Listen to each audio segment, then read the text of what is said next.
अकोले तालुक्यातील मोग्रस गावातील दीपक गायकर यांच्या घराशेजारील पोल्ट्री फार्ममुळे गायकर कुटुंबियांना मोठा त्रास सहन करावा लागत आहे। पोल्ट्रीमुळे माशांचा मोठा प्रादुर्भाव आणि दुर्गंधीमुळे दीपक गायकर यांच्या कुटुंबाला नाहक त्रास होत असल्याचं त्यांनी सांगितले। अनेकदा ग्रामपंचायत, पंचायत समिती प्रशासनाला वेळोवेळी लेखी आणि तोंडी तक्रार करूनही कोणतीही कार्यवाही केली नाही। प्रशासनानं आम्हाला न्याय द्यावा अशी मागणी मोग्रस गावचे ग्रामस्थ दीपक गायकर यांनी व्यक्त केली आहे। प्रतिनिधी गणेश आवारी, MH मराठी, मोग्रस, अहमदनगर।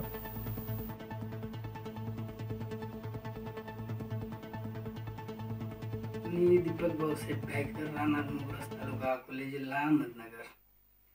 मी गेल्या 20 वर्षापासून इथं राहतोय।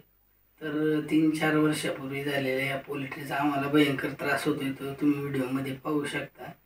अक्षरशः आम्हाला जेवणाची देखील इच्छा होत नाही, इतक्या प्रमाणात माशाचा त्रास आहे आणि दुर्गंधीचा तर वेगळाच। तर सदर पोल्ट्री मालकाला भरपूर वेळा समज दिली, तो म्हणतो तुम्हाला काय करायचे करून घ्या।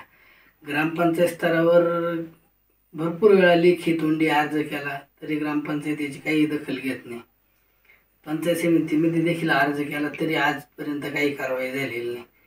मग आम्ही नेमकी काय करावं? ग्रामपंचायतीने आमच्या राहायची सोय करून द्यावा, नाही तर या माशांचा बंदोबस्त करून द्यावा, आमची एवढी मागणी।